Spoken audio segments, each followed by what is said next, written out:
আপনারা জানেন গত কিছুদিন আগে বৈষম্যবিরোধী ছাত্র আন্দোলন হয়েছে, যেটাতে বাংলাদেশের সমস্ত বৈষম্য দূর হয়েছে বলে আমরা মনে করি। কিন্তু আমাদের নার্সিং সমাজ আজও অবহেলিত, বৈষম্যহীনতায় ভুগছে।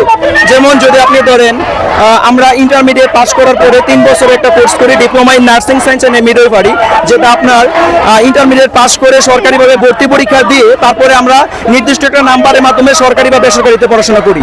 3 বছর ইংলিশ মিডিয়ামে পড়াশোনার পর লাইসেন্স পরীক্ষা দেই, 6 মাস ক্লিনিক্যাল প্র্যাকটিস করি, ইন্টার্নশিপ, এত কিছুর পরে আমরা আরএন কার্ড পাই, আমরা রেজিস্টার নার্স হতে পারি।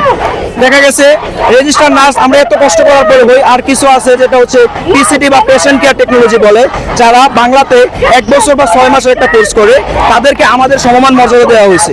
আসলে গত যেই সরকার ছিল, ফ্যাসিস্ট সরকার, তার আমলে প্রজ্ঞাপনটা জারি হয়েছে, বিএনএমসি দুর্নীতি করে টাকা খেয়ে তাদেরকে আমাদের সম্মান দিছে। আসলে তারা আমাদের সম্মান পাওয়ার যোগ্য? তাদের বয়সের ভেরিয়েন্ট নাই, আমাদের সমান স্কিল নাই, দক্ষতা নাই, তাদের হাতে কোনো রোগী নিরাপদ হতে পারে না।